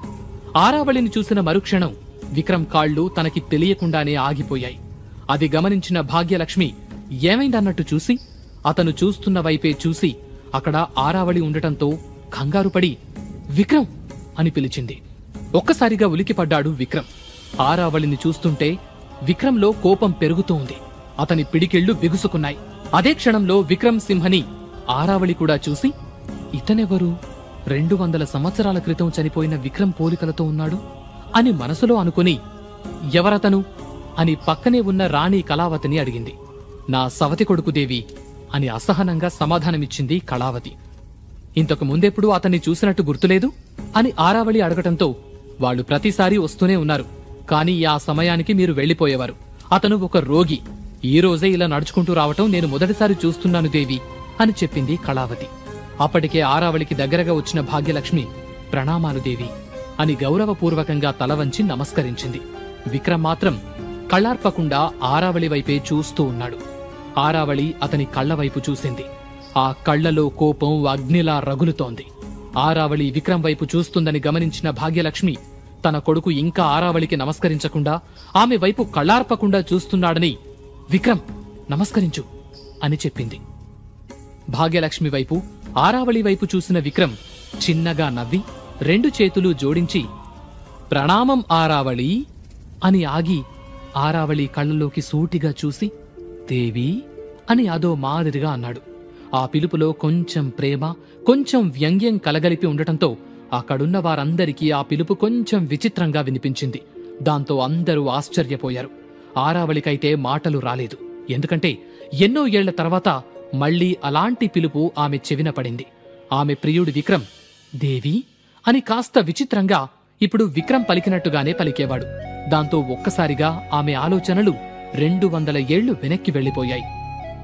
ఇది యాదృచ్ఛికమా లేక నేను భ్రమపడుతున్నానా అనుకుంటూ తనకే తెలియని ఒక అయోమయ స్థితిలో ఉన్న ఆరావళి నీ పేరు అని విక్రమ్ వైపు సూటిగా చూస్తూ అడిగింది. విక్రమ్, విక్రమసింహ అని కొంచెం గట్టిగా చెప్పాడు. విక్రమ్ సమాధానమిచ్చిన విధానానికి ఆరావళి కళ్ళు పెద్దవయ్యాయి. భాగ్యలక్ష్మికైతే చెమటలు పట్టాయి. ఆ రోజు వరకు విక్రమ్ సింహ మాట కాని నడవడిక కాని ఇంతలా ఆత్మవిశ్వాసంతో ఎప్పుడూ లేదు. మాట్లాడ్డం కూడా చాలా తక్కువ. అలాంటిది ఈ రోజు ఆరావళి ముందు కూడా చాలా నిబ్బరంగా మాట్లాడుతూ ఉన్నాడంటే ఆమె నమ్మలేకపోయింది.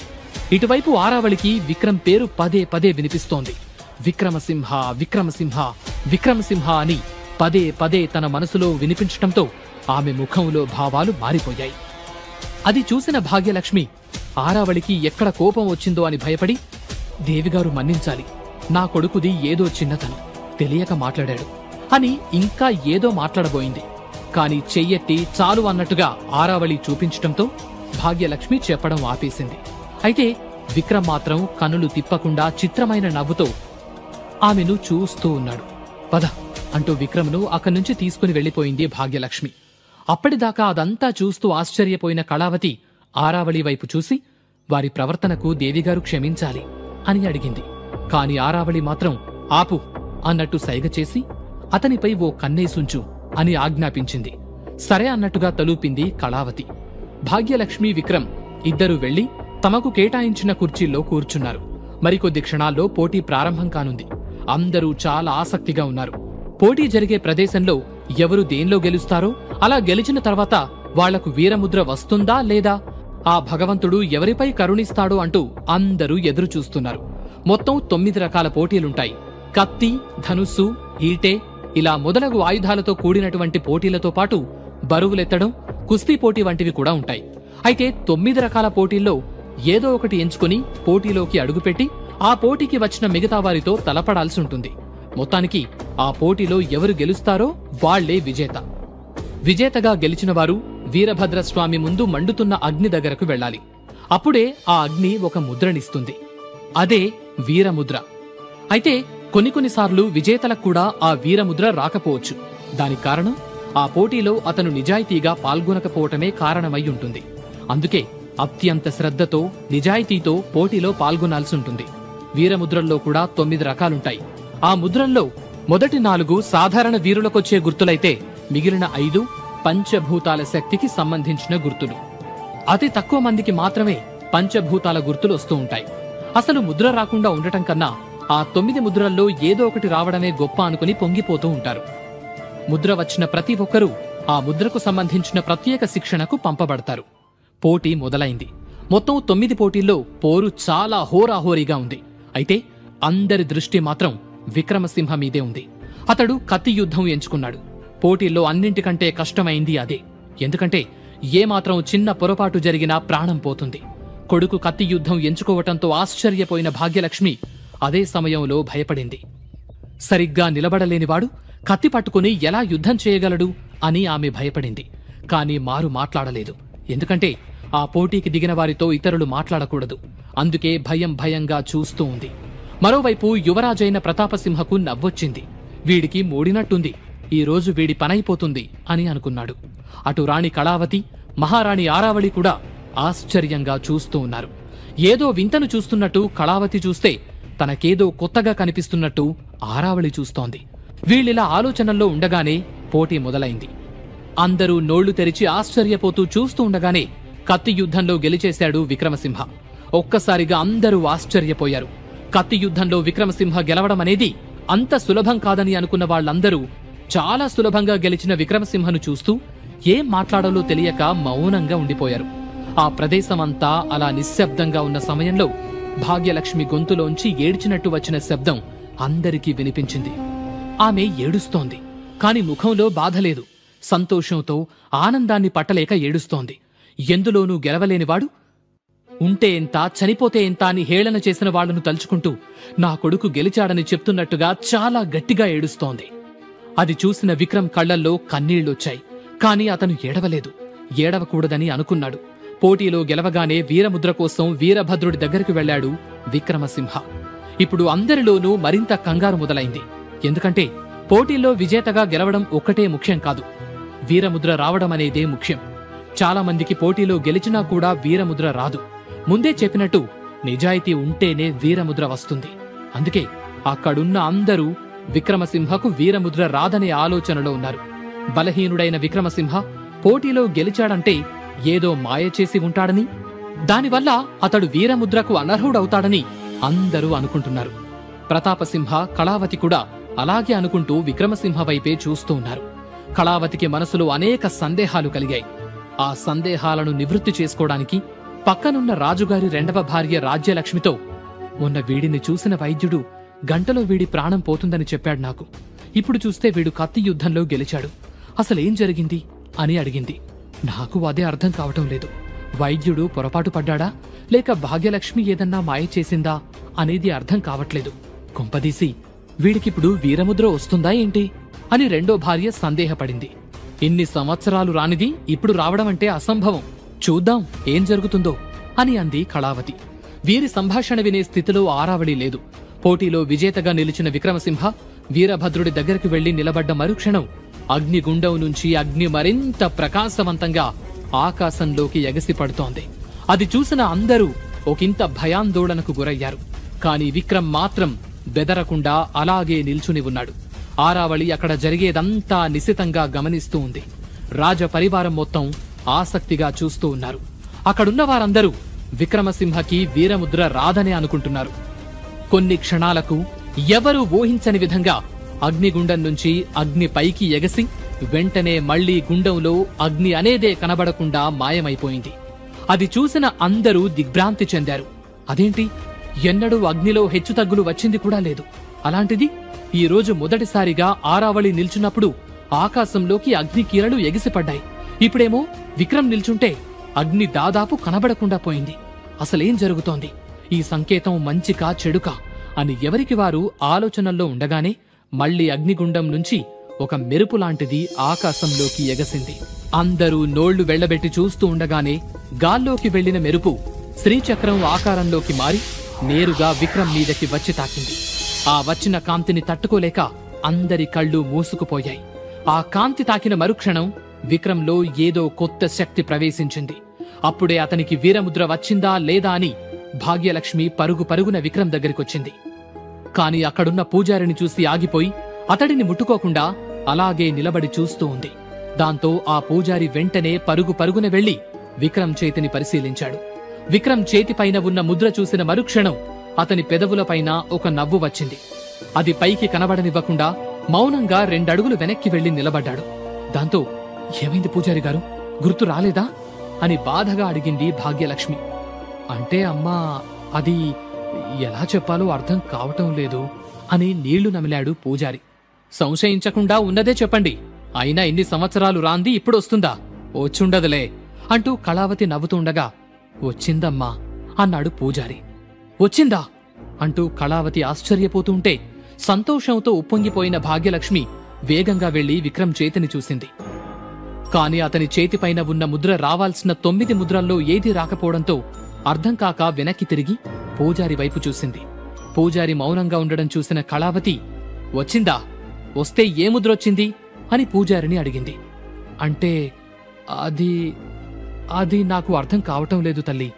రావాల్సిన 9 ముద్రల్లోంచి కాకుండా మరేదో వచ్చింది అని చెప్పాడు. ఆ మాట వినేసరికి అందరూ ఆశ్చర్యపోయి ఒకరి ముఖాలు ఒకరు చూసుకుంటూ ఉన్నారు. అదెలా సాధ్యం? ఇన్నాళ్లు లేనిది ఇప్పుడు మరో గుర్తొచ్చిందంటే ఏంటర్థం? బహుశా వీడికి ఎలాగూ ముద్ర రాదని తెలుసు కాబట్టి వీడే ఏదైనా ముద్ర వేసుకుని వచ్చాడేమో అని అనుమానించింది కళావతి. ఆ మాట వినగానే భాగ్యలక్ష్మికి కోపం వచ్చింది. అలాంటి అవకాశం లేదు తల్లి. విక్రమ్కు ఆ వీరభద్రుడు ముద్ర ప్రసాదించటం వాస్తవం. కాని కొత్త ముద్ర అవడమే నాకు అంతు చిక్కటం లేదు అని అన్నాడు పూజారి. వీరి సంభాషణలు వింటూనే విక్రమ్ను గమనిస్తోంది ఆరావళి. విక్రమ్ కూడా ఎటువంటి జంకు లేకుండా ఆమెను చూస్తూ ఉన్నాడు. ఒక రకంగా వారు చూపులతో యుద్ధం చేస్తున్నారు. రావాల్సిన ముద్రల్లోంచి కాకుండా మనకు తెలియని కొత్త ముద్ర వచ్చిందంటే దానికి ఏ విలువ లేనట్టే అని అంది కళావతి. కళావతి మాటకు ఆరావళి పక్కకు తిరిగి చూసింది. కాని ఇందులో ఇప్పుడే కల్పించుకోవటం అనవసరం అనుకుంది. అలా అనుకోకూడదు తల్లి. బహుశా 10వ గుర్తుకు ఆద్యుడిగా మన విక్రమ్ని ఆ వీరభద్రుడే నిర్ణయించాడేమో కదా అని అన్నాడు పూజారి. ఆద్యుడిగానా? మీ ఊహాశక్తికి మీ ఆశకు ఒక హద్దుండాలి పూజారి గారు. ఇలాంటి పనికిరాని వాడికి అంత అదృష్టమా? ఇన్నాళ్లు వస్తూ ఉన్నాడుగా, పైగా రాజబిడ్డ, అదీగాక కత్తి యుద్ధంలో అష్ట కష్టాలు పడి గెలిచాడు కదా. అందుకోసమని ఆ దేవుడికి కూడా జాలి కలిగి ఏదో ఒకటి ఎడవరా బాబు అంటూ ఇలా గుర్తింపులేని ముద్రనిచ్చి ఉంటాడు. దీని గురించి మాట్లాడడం కూడా అనవసరం అంది కళావతి. ఆ మాటలకు రాజపరివారం అవునన్నట్టు తలూపారు. అప్పుడే మీరు అలా ఎలా నిర్ణయిస్తారు అని కాస్త గట్టిగా అడిగింది భాగ్యలక్ష్మి. మరి ఇంకెలా నిర్ణయించాలి అని కళావతి కూడా గట్టిగానే అడిగింది. అప్పుడే పూజారి వైపు తిరిగిన భాగ్యలక్ష్మి, మీ దగ్గర ఈ సమస్యకు పరిష్కారం లేదా అని అడిగింది. ఆ మాటతో ఆలోచనలో పడ్డ పూజారి, అమ్మా, నాకు తెలిసి మన పూర్వీకులు కూడా ఇలాంటి విషయాన్ని నాకు ఎప్పుడూ చెప్పలేదు. కాకపోతే మన పవిత్ర గ్రంథంలో దీని గురించి ఏమన్నా రాసుందేమో చూడాలి అని అన్నాడు. ఆ పవిత్ర గ్రంథంలో 9 ముద్రల గురించి, వాటి వల్ల వచ్చే శక్తుల గురించి, తీసుకోవాల్సిన శిక్షణ గురించి ఇలా మంచి చెడు అన్నీ రాసి ఉంచారు. దాన్ని ఆ రాజ్యాల ప్రజలు పవిత్ర గ్రంథంగా కొలుస్తారు. వీరభద్రుడి కాళ్ల దగ్గర ఆ పవిత్ర గ్రంథాన్ని భద్రపరుస్తారు. దాని గురించి పూజారి చెప్పగానే, అయితే వెంటనే ఆ గ్రంథం తీసి చూడండి అని అంది కళావతి. సరే తల్లి అని గుడిలోపలికెళ్లి పవిత్ర గ్రంథం తీసుకొచ్చాడు. అందులో ఏముంటుందన్న ఆసక్తితో పూజారి గారు ఏం చెప్తారో అని అందరూ ఎదురు చూస్తూ ఉన్నారు. పవిత్ర గ్రంథంలో మొదటి నుండి ఆఖరి వరకు ప్రతి అక్షరం పట్టి పట్టి చూశాడు పూజారి. ఉన్న ముద్రలు, వాటి ప్రత్యేకతల గురించి తప్ప కొత్తగా ఏమన్నా వస్తాయా అన్న విషయాలు అందులో ఏమీ లేవు. అదే విషయం గురించి అక్కడ వారందరికీ చెప్పాడు. 10వ ముద్ర గురించి లేదా అని కొంచెం బాధగా అడిగింది భాగ్యలక్ష్మి. లేదమ్మా, ఇందులో ఏమీ లేదు అన్నారు పూజారి గారు. లేదు అంటే దానికి విలువ లేనట్టే అని మళ్లీ గట్టిగా అంది కళావతి. అలా ఎలా అవుతుంది? ఆ పుస్తకం కూడా ఎవరో రాసిందే కదా. అప్పట్లో 9 ముద్రలొచ్చాయి కాబట్టి వాటి గురించే రాసుంటారు. ఇది 10వదయ్యుండొచ్చు, అందుకే అందులో లేదు. అంత మాత్రాన ఏ విలువ లేదని తేల్చేస్తే ఎలా అని కోపం తెచ్చుకుంది భాగ్యలక్ష్మి. ఆ మాటలకు కళావతి చాలా శాంతంగా, వాదన అనవసరం, విలువ ఉందా లేదా అన్నది పక్కన పెట్టి తర్వాతేం చెయ్యాలని ఆలోచించండి. ఈ ముద్రకు విలువ తెలియదు కాబట్టి తెలిసే వరకు ఎటువంటి ప్రత్యేకత ఆపాదించొద్దు అని చెప్పింది. భాగ్యలక్ష్మికి కోపం వచ్చింది. ఏదో మాట్లాడాలని కొంచెం ముందుకు వెళ్లబోయింది. కాని అమ్మా అంటూ గట్టిగా పిలిచి ఆపేశాడు విక్రమ్. విక్రమసింహకు 9 ముద్రల్లోంచి కాకుండా వేరే ముద్ర రావడంతో ఆ ముద్రకు విలువ లేదని కళావతి అంటుంది. దాంతో భాగ్యలక్ష్మి కోప్పడుతుంది. కాని విక్రమ్ మాత్రం, అమ్మా, ఇక్కడితో వదిలేయ్, నాకు దక్కాల్సింది దక్కింది. వాళ్ళేం చెప్పాలనుకుంటున్నారో ఏం చెయ్యాలనుకుంటున్నారో చెయ్యనివ్వమ్మా అని అన్నాడు. ఇన్నాళ్లు ముద్ర రాలేదని ఎగతాళి చేశారు. ఇప్పుడు వస్తే ఎందుకు పనికిరానిదని హేళన చేస్తున్నారని బాధపడుతోన్న భాగ్యలక్ష్మి విక్రమ్ మాటలు విని, అది కాదురా నాన్నా అంటూ ఇంకా ఏదో చెప్పబోయింది. కాని భాగ్యలక్ష్మి చెయ్యి పట్టుకుని, నేను చూసుకుంటాను, నన్ను నమ్ము అని అన్నాడు విక్రమ్. అతని మాటలో విశ్వాసం, కళ్లల్లో వెలుగు, స్పర్శలో నమ్మకం కనిపించటంతో సరే అంది భాగ్యలక్ష్మి. అప్పుడే కళావతి వైపు చూసిన విక్రమ్, పెద్దమ్మగారికి ప్రణామములు. మీరు ఏ నిర్ణయం తీసుకున్నా నాకు సమ్మతమే. ఏ ముద్ర రాకుండా ఉండటం కంటే ఏదో ఒక ముద్ర రావటం నా అదృష్టం అని భావిస్తున్నాను అన్నాడు. విక్రమ్ శాంతంగా, గౌరవపూర్వకంగా మాట్లాడుతున్నా అతని గొంతులో గాంభీర్యం మాత్రం కళావతి వెన్నులో వణుకు పుట్టించింది. అందుకే అతన్నుంచి చూపు తిప్పుకొని, పూజారి గారు, ఒక పవిత్ర జలం పాత్ర అతనికివ్వండి అని అంది. ఒకటేనా? ఇది అన్యాయం. ఒకటి ఎలా సరిపోతుంది అని వెంటనే అడిగింది భాగ్యలక్ష్మి. విలువలేని ముద్ర వచ్చినా కూడా ఒక పాత్ర ఇస్తున్నావు, అందుకు సంతోషించక మళ్ళీ నన్నే ప్రశ్నిస్తున్నావా అని అడిగింది కళావతి. విక్రమ్ వయస్సుకి అతని పరిస్థితికి ఒక్క పాత్ర చాలదని భాగ్యలక్ష్మి ఉద్దేశం. ఆ జలం సరిపోయినంత లేకపోతే వచ్చిన ముద్రకు తగ్గ పూర్తిస్థాయి శక్తిని విక్రమ్ పొందలేడు అని ఆమె బాధ. కాని కళావతి మాత్రం ఇది దేవుడి నిర్ణయం, చూస్తేనే అర్థం కావటం లేదా ఆయన ఉద్దేశమేంటో? అయినా అనారోగ్యంతో బాధపడుతున్న నీ కొడుకు సాధించేది ఏముంది అని హేళనగా అంది. అయితే భాగ్యలక్ష్మి ఊరుకోలేదు. ప్రతాపసింహకి 12 పాత్రలిచ్చి నా కొడుక్కి ఒక్కటే ఇవ్వటం పక్షపాతం కాదా అని కోపంగా అడిగింది. ఆ మాటలతో కళావతికి కోపమొచ్చింది. ఆ కోపంలోనే, భాగ్యలక్ష్మి, నీది నీ కొడుకుది ఇక్కడ ఉన్న స్థానమేంటో ఆలోచించి మాట్లాడు. 8 సంవత్సరాల వయసులో ముద్ర సాధించిన ప్రతాపుడెక్కడా? ఇంత వయసొచ్చిన తర్వాత ఎందుకు పనికిరాని ముద్ర సాధించిన నీ కొడుకెక్కడా అని అడిగింది. ఆరావళికి ఇదంతా అసహనంగా చిరాకుగా ఉంది. కాని వారి మధ్యకు వెళ్లటం ఇష్టం లేదు. ముద్ర రావటం ముఖ్యం అయినప్పుడు ఏ వయసులో వస్తే ఏముంది? నా కొడుక్కి కాస్త అనారోగ్యం, ఆ కారణంతో వాడు శిక్షణ పొందడానికి ఇంకా ఎక్కువ పాత్రలు అవసరమవుతాయని నా ఉద్దేశం అని అంది భాగ్యలక్ష్మి. శిక్షణ అంటూ కళావతి గట్టిగా నవ్వింది. కళావతి నవ్వుకి అందరూ జత కలిపారు. ఈ వయసులో శిక్షణ తీసుకుని నీ కొడుకు ఏం సాధిస్తాడు? ప్రతిభావంతులైన వాళ్లకే సంవత్సరాల శిక్షణ తర్వాత వీరులుగా అర్హత వస్తుంది, అలాంటిది నీ కొడుక్కి శిక్షణ అని వెటకారంగా అంది. అలా అందరూ నవ్వుతుండగా, సాధించేది ఏదైనా ఒక అవకాశం ఇవ్వటం మన బాధ్యత కదా, పైగా నా కొడుకు కూడా యువరాజు, అది ఎందుకు మర్చిపోతున్నారు అని భాగ్యలక్ష్మి ఉక్రోషంగా అంది. యువరాజు అని వినగానే కళావతికి కోపం ఆగలేదు. ఇలానే ఊరుకుంటే ఇంకా ఎక్కువ చేస్తారనుకుని, ఎవరి స్థానమేంటో నువ్వు మాకు గుర్తు చేయాల్సిన అవసరం లేదు, ఊరుకుంటున్నాం కదా అని ఎక్కువ మాట్లాడితే బాగోదు అని కాస్త కటువుగా అంది కళావతి. అది కాదు అంటూ భాగ్యలక్ష్మి మాట్లాడేలోపు, ఇంతకుముందు ఇలాగే ఎదురు మాట్లాడినందుకు నీ ఒంటిపైన కొరడా దెబ్బలు పడ్డాయి, అది గుర్తుపెట్టుకుని మాట్లాడడం మంచిది అని కళావతి పక్కనే ఉన్న మరో రాణి రాజ్యలక్ష్మి అంది. ఆ మాటలు వినగానే భాగ్యలక్ష్మి ముఖం మాడిపోయింది. విక్రమసింహ ఆశ్చర్యంగా భాగ్యలక్ష్మి వైపు చూశాడు. అమ్మని కొట్టారా? ఆ ఆలోచనకే అతని కళ్ళు ఎర్రబడ్డాయి, పిడికిళ్లు బిగుసుకున్నాయి. వారి మీద పడి ఒక్క వేటుతో వారి చేతులు నరికేయాలి అనిపించింది. అతనలా ఆవేశంలో ఉండగానే, ఇంకొక్క క్షణం మా ముందుంటే మళ్లీ ఆ చీకటి గదిలోకి వెళ్లాల్సొస్తుంది అని అంది కళావతి. కోపంగా అడుగు ముందుకు వేశాడు విక్రమ్.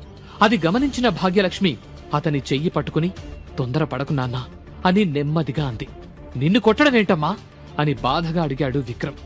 అవన్నీ మాట్లాడుకునే సమయం కాదిది, అందరూ చూస్తున్నారు, ఇక పద అని అంది భాగ్యలక్ష్మి. ఓహో, వానపాము కూడా పౌరుషం వస్తుందే, ఇప్పుడు కాదు, వీరుల పోటీల్లో నీ సత్తా ఏంటో నిరూపించుకో, అక్కడ చూపించు నీ ప్రతాపమేంటో, మేము చూస్తాం అని ఎగతాళి చేస్తూ నవ్వాడు ప్రతాప్. మిగిలిన రాజపరివారం కూడా హేళనగా నవ్వారు. ఇంకొక్క క్షణం కూడా అక్కడ ఉండలేక పూజారి ఇచ్చిన పాత్ర తీసుకుని విక్రమ్ చెయ్యి పట్టుకుని అక్కడి నుండి వెళ్లిపోయింది భాగ్యలక్ష్మి. తానుండగా ఇదంతా జరగటం నచ్చకపోయినా కళావతి తనకు అత్యంత నమ్మకస్తురాలు అవటంతో ఆరావళి కూడా మౌనంగా ఉంది. భాగ్యలక్ష్మి వెళ్లిన తర్వాత యథావిధిగా మళ్లీ వేడుకలు మొదలయ్యాయి.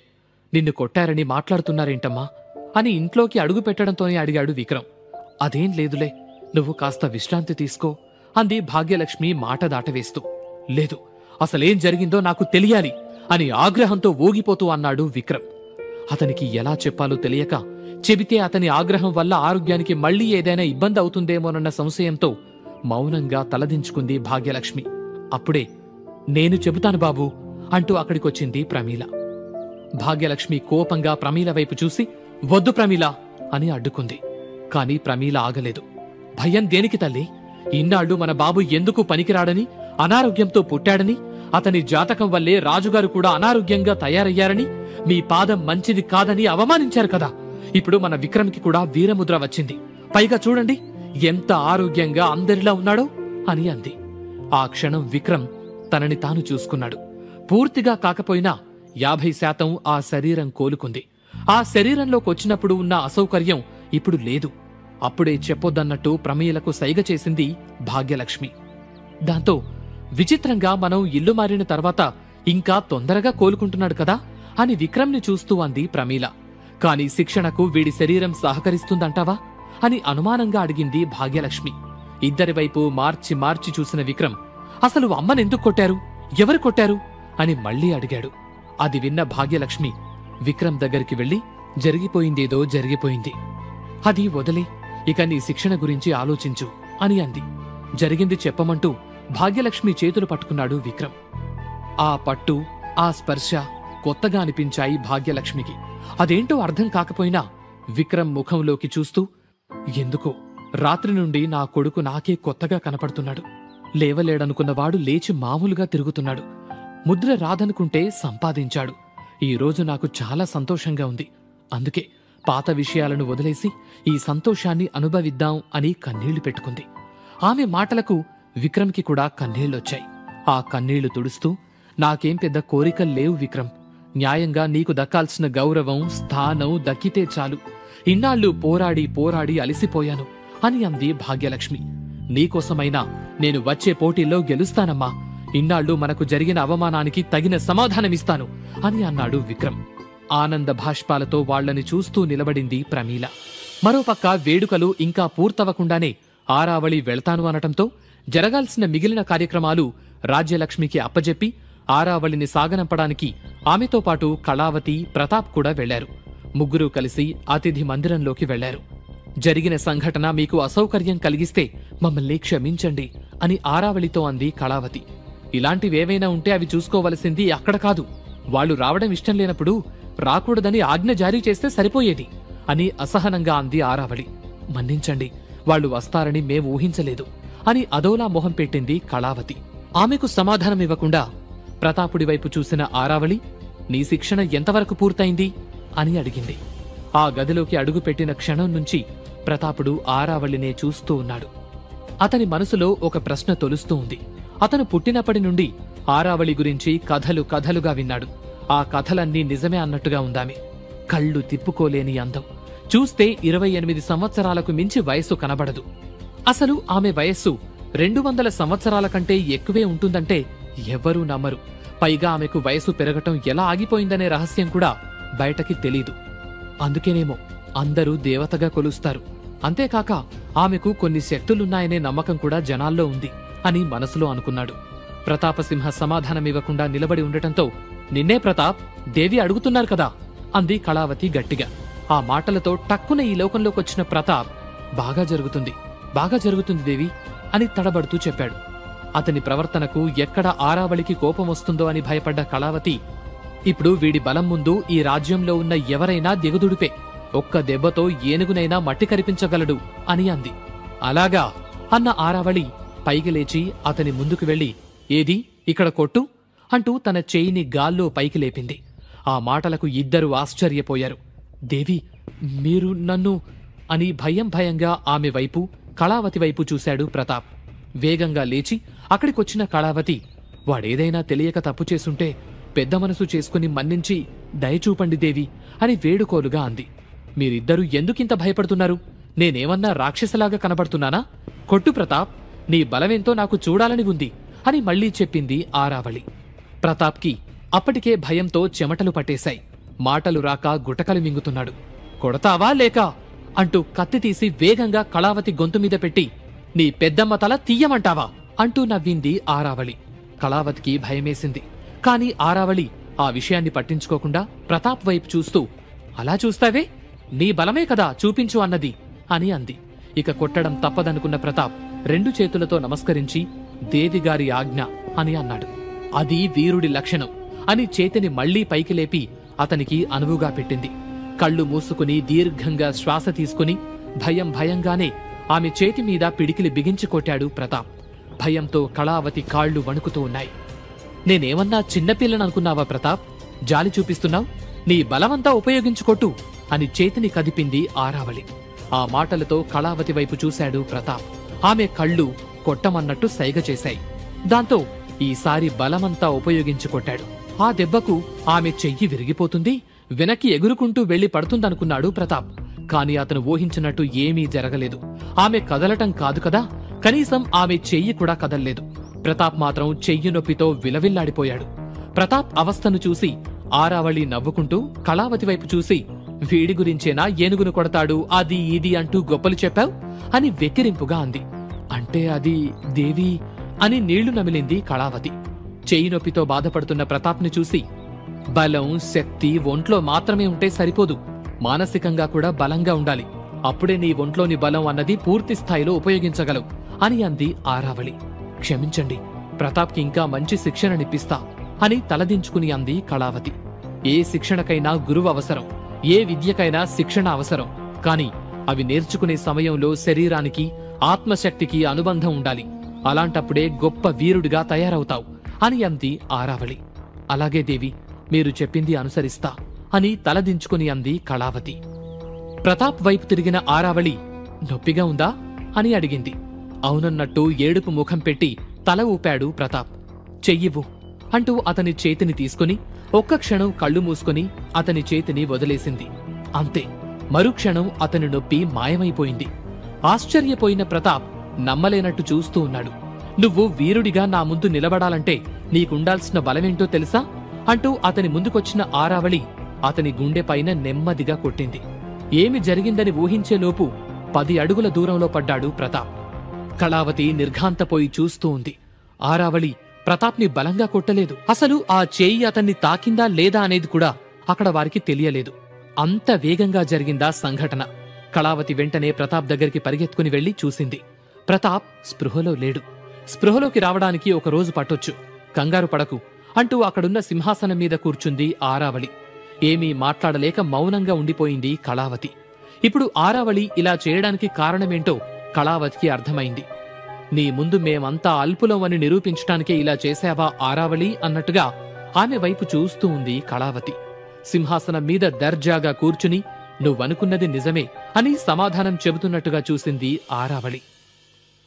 సాయంత్రం అయ్యింది. అప్పుడే నిద్రలేచిన విక్రమ్కి భాగ్యలక్ష్మి ప్రమీల మాటలు వినపడ్డాయి. ఇప్పుడేం చెయ్యాలమ్మా, ఎవరినడిగినా తెలియదు అంటున్నారు అని అంది ప్రమీల.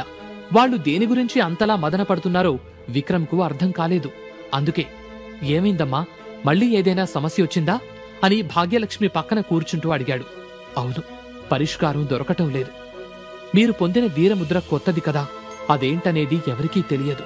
ఇప్పటిదాకా ఇక్కడున్న వీరముద్రలకు ఎలా శిక్షణ తీసుకోవచ్చో నియమాలు షరతులు ఉన్నాయి. పైగా శిక్షణనివ్వటానికి గురువులు ఉన్నారు.